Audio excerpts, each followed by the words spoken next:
Watch the programme and enjoy. చాలా చాలా అద్భుతంగా తీశారు సినిమా. నిజంగా ఆ లాస్ట్ సీన్ అయితే మాత్రం ఎవరికైనా, ఎంత కరుకు గుండు ఉన్నవాడికైనా, ఎంత కఠినాత్ముడికైనా కూడా కళ్ళని నీళ్ళు రావాల్సిందే. అసలు ఇంటర్వెల్ బ్లాక్ దగ్గరే ఇదైపోతాం. నిజంగా మీరు అలాంటి సినిమా తీసినందుకు నేను మొట్టమొదటి మీకు ఒక జర్నలిస్ట్గా, ఒక సీనియర్గా నేను మీకు ధన్యవాదాలు చెప్తున్నాను, అభినందనలు తెలియజేస్తున్నాను, శుభాకాంక్షలు. ఎందుకంటే సినిమాకి మంచి రిపోర్ట్ ఉంది అండ్ చాలామంది మెచ్చుకుంటున్నారు ఆ సినిమాని. నా రివ్యూ చూసి ఎంతమంది నాకు మెసేజ్లు పెట్టారు.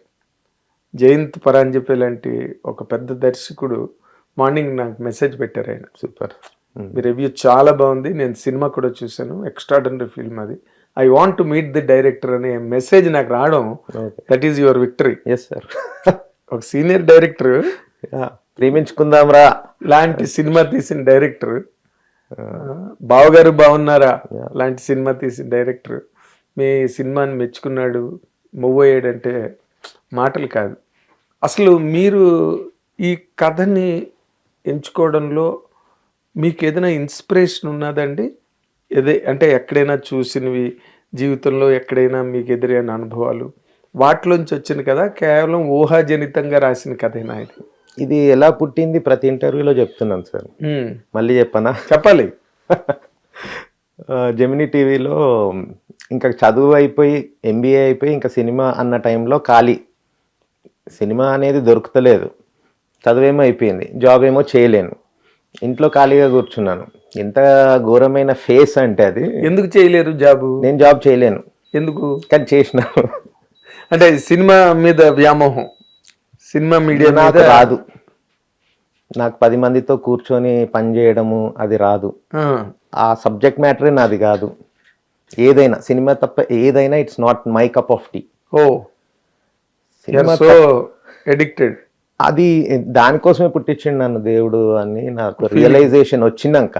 రియలైజేషన్ ఫీలింగ్ కాదు, రియలైజేషన్, డిస్కవరీ, సెల్ఫ్ డిస్కవరీ వచ్చినాక నాకు ఓకే, అన్నిట్లో కూడా నువ్వు ఎందుకు వెళ్ళలేకపోతున్నావు అనేది నాకు క్లారిటీ వచ్చింది.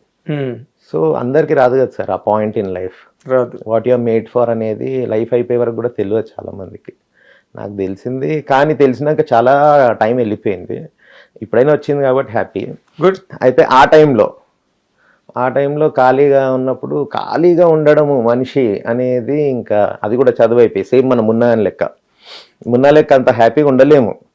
ఎందుకు అంటే ఆ టైంలో ఫ్రెండ్స్ అందరు జాబ్స్కి, యూఎస్కి వెళ్ళిపోయి ఉంటారు, నువ్వు ఒక్కడవే మిగిలిపోయి ఉంటావు. అన్నయ్య జాబ్ చేస్తుంటే, నాన్న జాబ్, ఆయన బిజినెస్లో కష్టపడుతుంటే, అందరూ ఇంత చేస్తుంటే నువ్వేమో తిని కూర్చుంటున్నావు. అలాంటి స్టేజ్లో కూడా ఉండొద్దు మనిషి. మగోడు అంటే బయట వెళ్ళి పని చేయాలి అనేది ఒక కన్వెన్షనల్ థాట్ ఉంది కదా. మరి కన్వెన్షనల్ థాట్ ఏంటి? అంతే కదా, లేడీసే ఇప్పుడు ఈవెన్ గర్భవతులు నెలల నిండే కూడా సెలవులు దొరక్క ఆఫీసులో ఉద్యోగాలు చేస్తున్నాడని నాకు తెలుసు. అదే సార్, ఇప్పుడు అదే మన మగాడు అన్నవాడు కష్టపడిపోతే ఎట్లా? అదే సార్, ఇప్పుడు కీ అండ్ కా అని సినిమా వచ్చింది, అందులో మగోడు వంట చేస్తుంటాడు. ఇప్పుడు వీడు ఇదే చేయాలి, అమ్మాయి అదే చేయాలి అనేది పోయింది కదా సార్. ఎప్పుడో పోయింది. నేను మా వైఫ్తో అదే అంట, జాబ్లో కష్టపడుతున్నావు అంటే చెయ్యి, మనిషివే, నేను ఆడదాన్నే పడుతున్నా అనకు, నువ్వు మనిషివే, నువ్వు జాబ్ చేయి అంతే, నేను వచ్చినప్పుడు నచ్చినప్పుడు చేస్తాను. హిట్ టీవీ యాప్, ఇందులో short news, live news, entertainment shows, movies, digital magazines తో పాటు మీ జిల్లా వార్తలను కూడా ఫ్రీగా చూడొచ్చు. ఇంకెందుకు ఆలస్యం, వెంటనే హిట్ టీవీ యాప్ ని డౌన్లోడ్ చేసుకుని ఫ్రీగా ఎంటర్టైన్మెంట్ పొందండి. Hit TV app. Hit TV app. Please download hit TV app. Hit TV app ని ఫ్రీగా డౌన్లోడ్ చేసుకుని ఎంజాయ్ చేయండి. మీకు నచ్చిన ఎంటర్టైన్మెంట్ కోసం హిట్ టీవీ యాప్ ని ఫ్రీగా డౌన్లోడ్ చేసుకుని ఎంజాయ్ చేయండి. హిట్ టీవీ యాప్ ని డౌన్లోడ్ చేసుకుని ఆస్వాదించండి, ఆశీర్వదించండి. ఇంతమంది సెలబ్రిటీలు హిట్ టీవీ యాప్ ని డౌన్లోడ్ చేసుకోండి అని చెప్తున్నారంటే ఎంత మంచి యాప్ ఆలోచించండి. అమెరికాలో చదవాలనుకునే వాళ్ళకి విశ్వసనీయమైన పేరు మన శౌర్య కన్సల్టెన్సీ. UK లో 1 year masters, UK లో 1 year masters, 2 years work permit up to 5 years visa. Contact Saurya Consultancy. Contact 89851 89851.